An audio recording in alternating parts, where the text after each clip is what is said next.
Comment est-ce que tu agirais si tu n'avais aucun moyen de réussir? Qu'importe les efforts que tu mettrais, qu'importe les heures passées dans ce travail, tu n'obtiendrais jamais de résultat. Tu serais sûrement frustré et tu abandonnerais tous tes projets. Et je pense que tu n'as même pas eu besoin de penser à la scène parce que c'est ce qui t'arrive certainement en ce moment. T'as l'impression de travailler dans le vide, de mettre des efforts dans quelque chose qui n'aboutit à rien. Mais laisse-moi te dire que c'est faux. C'est faux parce que techniquement, tu as déjà tout réussi.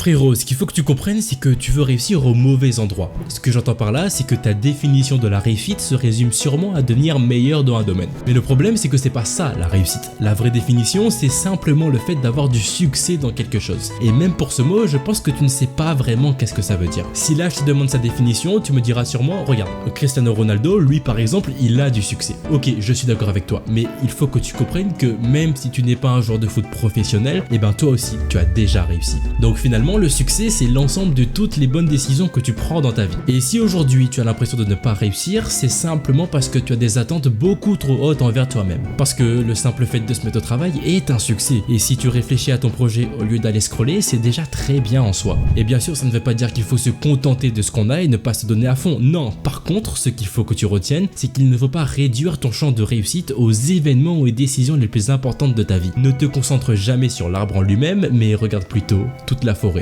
Bref, c'est bien beau de prendre conscience de ça, de relativiser et tout, mais finalement, tu as des objectifs à tenir et pour l'instant, ils sont pas tenus. Et je te rassure, il y a une autre raison pour laquelle tu ne progresses pas.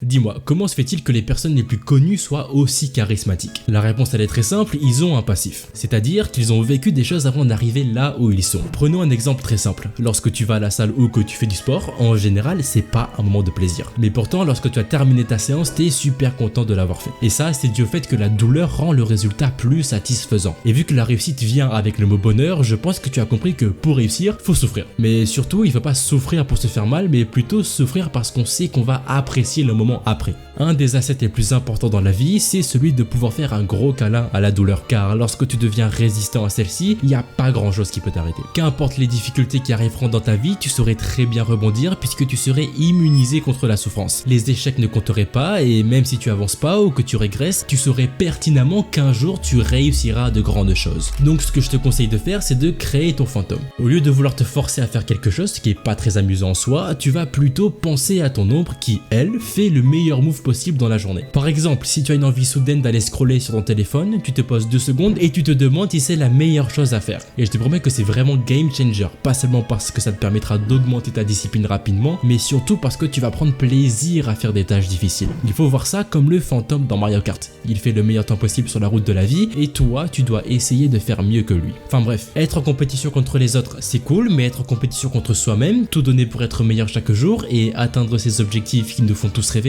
je trouve ça tellement mieux. A plus.